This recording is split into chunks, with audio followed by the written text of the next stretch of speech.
Chers étudiants, bonjour. Le cours d'aujourd'hui entre dans le cadre du module intitulé Typologie des textes narratifs et s'adresse évidemment donc aux étudiants du semestre 1, plus particulièrement les groupes 3 et 4. Ce cours, comme j'ai pu l'écrire, comme vous pouvez le voir sur la plateforme de la faculté des lettres, a pour objectif majeur d'initier les néo-bacheliers aux différents types de textes narratifs et leur permettre d'apprendre à les reconnaître. J'ai proposé un cours sous la forme d'une progression qui est organisée en 5 séquences, représentatives chacune d'un genre narratif. J'ai commencé par l'épopée, j'ai enchaîné avec la fable, le roman, le conte et finalement la nouvelle. Alors cette progression ne se fait pas sur le mode de la juxtaposition des séances, mais plutôt sur celui des interactions, des connexions entre les différentes séances. J'essaie de montrer en particulier dans les 3 premières séquences comment l'écriture épique peut envahir d'autres genres littéraires.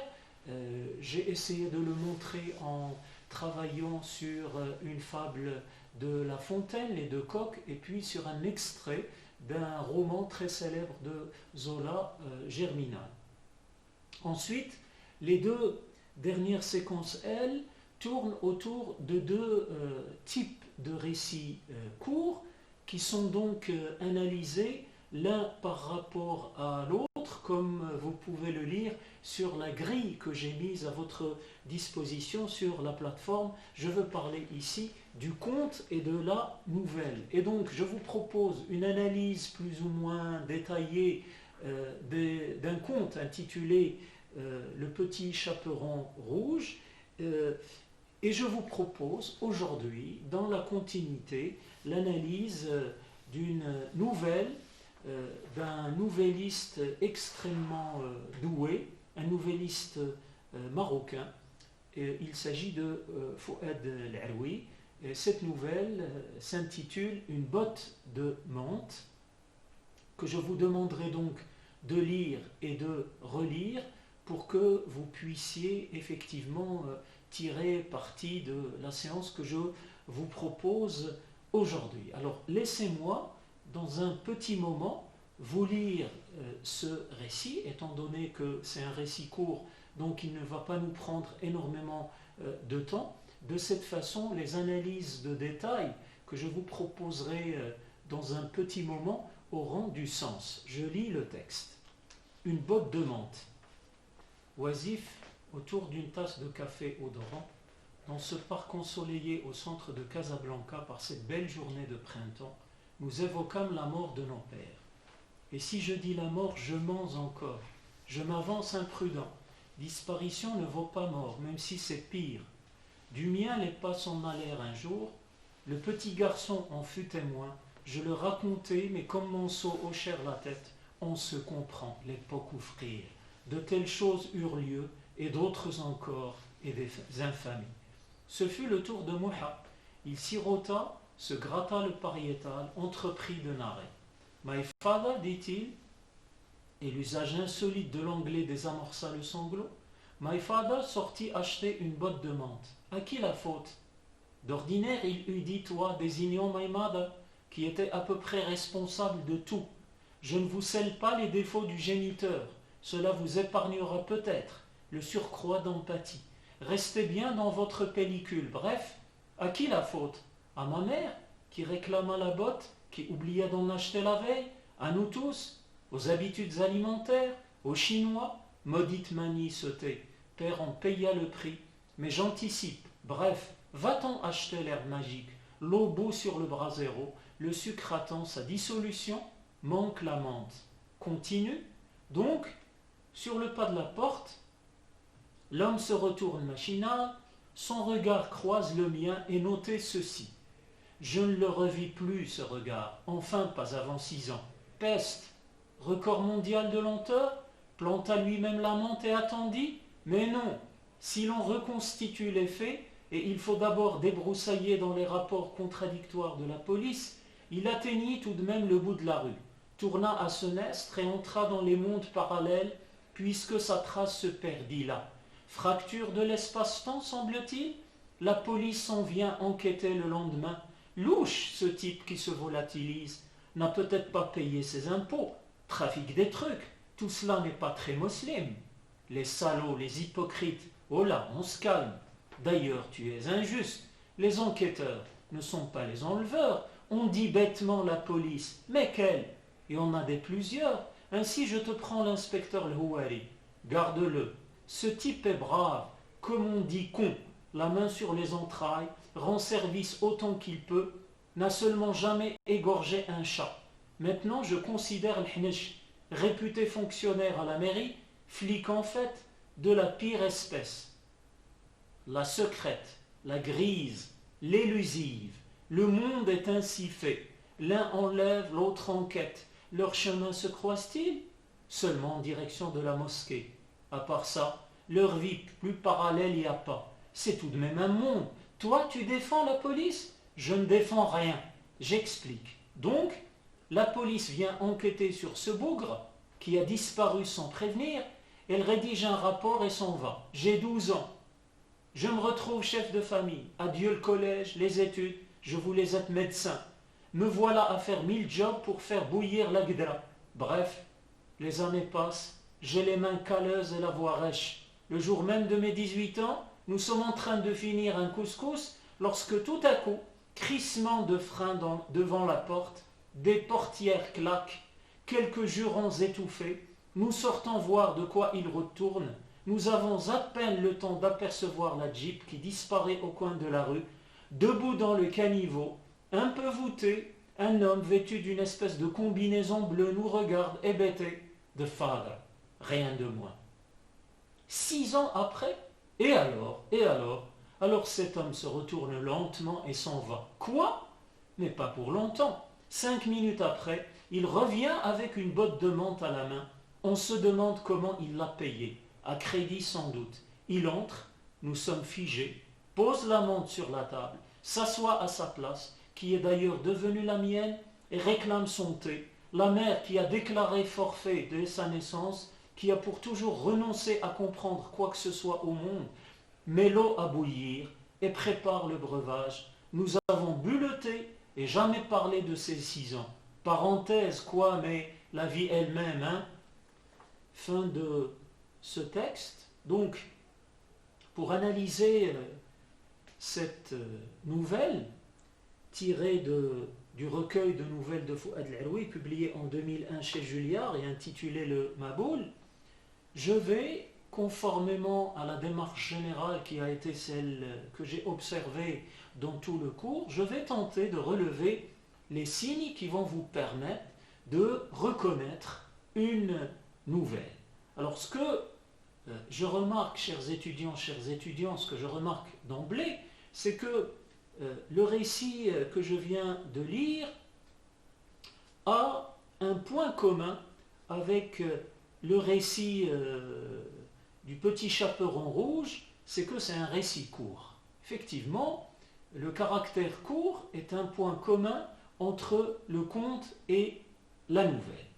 Alors, par ailleurs, ce qu'il convient de noter, un autre point commun, c'est le nombre de personnages. Donc dans les deux récits, voilà le deuxième point commun au conte et à la nouvelle, il y a peu de personnages, même si je serais amené à nuancer ce propos quant à la qualité des personnages présents dans l'un et l'autre genre narratif, mais disons pour le moment, temporairement, que l'autre point commun au conte et à la nouvelle, c'est le nombre de personnages.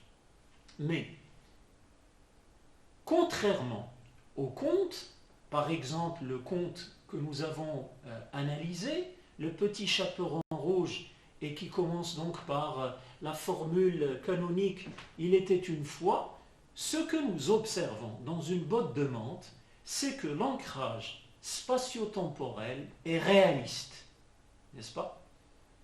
On atteste le nom de lieu, le toponyme, le nom de lieu, topos, lieu, toponyme, le nom de lieu, Casablanca, et le nom propre, Oufré, qui fait donc référence, le fameux général Oufré, qui fait donc référence aux années sombres de l'histoire récente du Maroc, les années de plomb.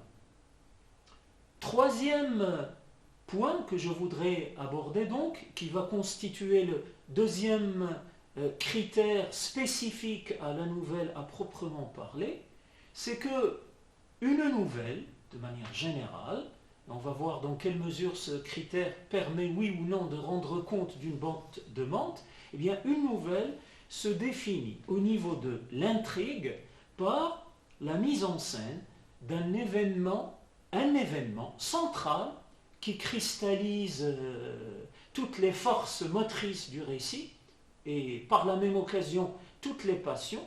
Cet événement unique est un événement banal, mais qui entraîne des conséquences inimaginables.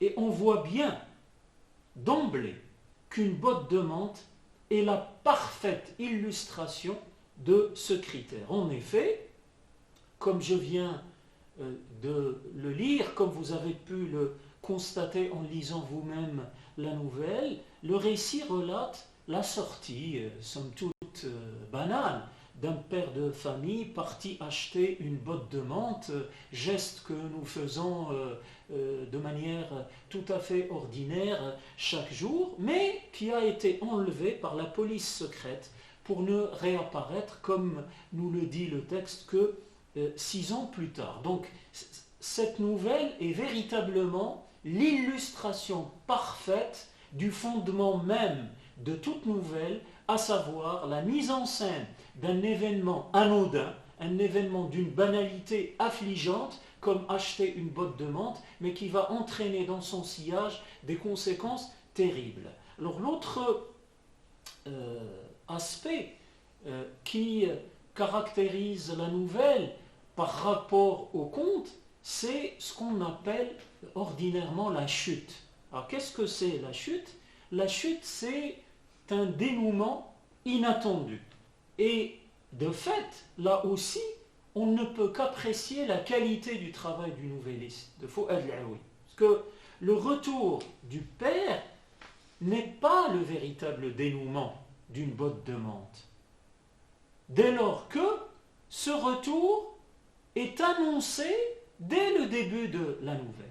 C'est-à-dire que le retour du père chez lui, ça n'est pas un événement qui surprend le lecteur, dès lors que cet événement est annoncé par le personnage narrateur au début de son récit, quand il dit, permettez-moi de citer le texte, donc, sur le pas de la porte, l'homme se retourne, machinal, son regard croise le mien, et notez ceci, je ne le revis plus ce regard, enfin, pas avant 6 ans.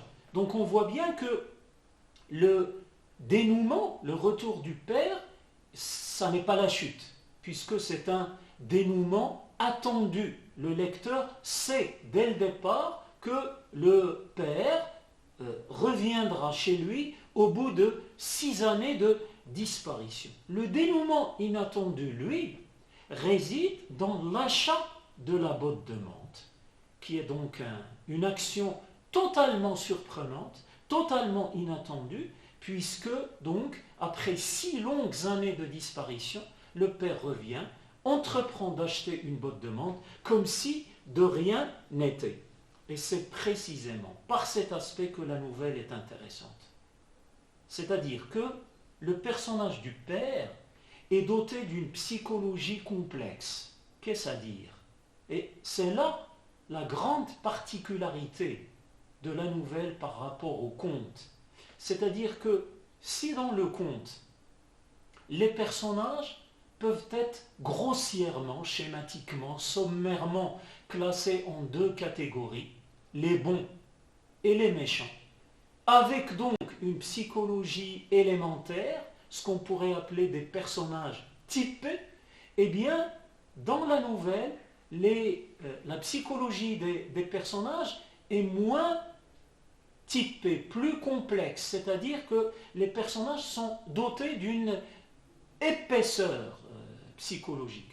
Et c'est là que l'humour noir prend tout son sens. Parce que ce qui est surprenant, ce qui est très intéressant dans cette nouvelle, c'est le lecteur est quelque peu gêné de voir le nouvelliste réserver un traitement humoristique à un sujet extrêmement grave.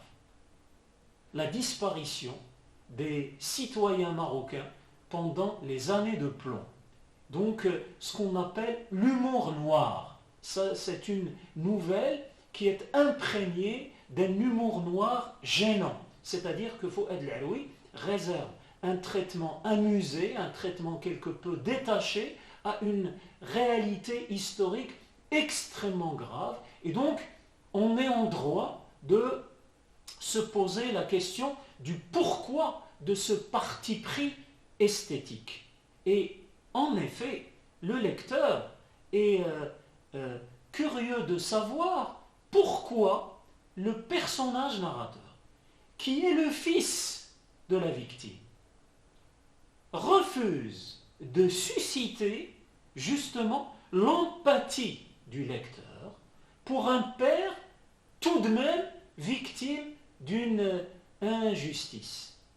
Et on peut lire de manière très surprenante dans un commentaire du narrateur qui s'adresse au lecteur, cela au destinataire immédiat du récit, évidemment, les amis du personnage, mais au-delà des lecteurs eux-mêmes, quand il dit « Cela vous épargnera peut-être le surcroît d'empathie ». Et toute la question est là.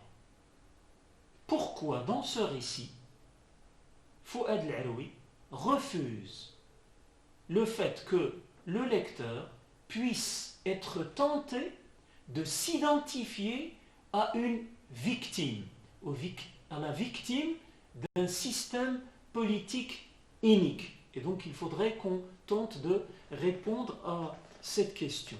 Alors, l'explication, elle se trouve où? En réalité, si le père est la victime sur la scène politique, il est le bourreau sur la scène familiale. Et c'est là que la chute, c'est-à-dire le dénouement imprévu, l'achat de la botte de menthe, dont je parlais il y a un petit moment, prend tout son sens. Autrement dit, le retour du père, qui reprend sa place au sein de la famille, place entre-temps occupée par le fils, qui a dû renoncer à ses rêves, eh bien, ce retour symbolise en réalité le retour à un ordre, c'est l'ordre patriarcal, comme le montre la description de la mère à la fin du récit. Dans la description de la mère, il y a évidemment des références par lesquelles le nouvelliste semble remettre en cause profondément un ordre patriarcal particulièrement injuste. Et donc, si le père a été la victime d'un système politique, il est lui-même, je dirais, le bourreau sur la scène familiale. Et le figement que l'on peut lire, le figement de la famille, que l'on peut lire à la fin de la nouvelle, c'est en réalité, me semble-t-il tout au moins, le figement de tout un système qui s'immobilise dans le temps. Donc, permettez-moi, chers étudiantes, chers étudiants, de faire une petite mise au point pour reprendre l'essentiel de cette intervention qui, évidemment, aurait été sommaire. Une botte de menthe est un récit représentatif, particulièrement représentatif, du genre de la nouvelle. En effet, c'est un récit court, avec peu de personnages, de critères que la nouvelle partage avec le conte. Mais et c'est là le début des critères qui sont spécifiques à la nouvelle, eh bien, une botte de menthe consiste à mettre en scène une intrigue qui est au fond un événement banal, d'une banalité affligeante, l'achat d'une botte de menthe, avec des conséquences terribles. Ensuite, il y a dans cette nouvelle deux dénouements. Un faux, c'est le retour du père, et un vrai dénouement, un dénouement inattendu qui correspond à ce qu'on appelle dans le jargon de l'analyse de la nouvelle une chute. Ensuite, et surtout, et c'est ça qui est intéressant, et c'est ce qui fait qu'au début de cette présentation, j'ai parlé de Fouad El-Aoui comme étant un nouvelliste particulièrement doué, c'est que ce récit est le lieu, je dirais, d'un pacte de lecture particulièrement intéressant. C'est-à-dire que le lecteur est invité à prendre ses distances par rapport à un personnage qui pourtant a été victime d'un système politique oppressif. Alors, ce qui explique justement cette mise à distance du lecteur, c'est que si le père est la victime sur la scène politique, il devient au contraire le bourreau sur la scène familiale. Merci beaucoup, chères étudiantes, chers étudiants, de m'avoir écouté jusqu'au bout et bon courage.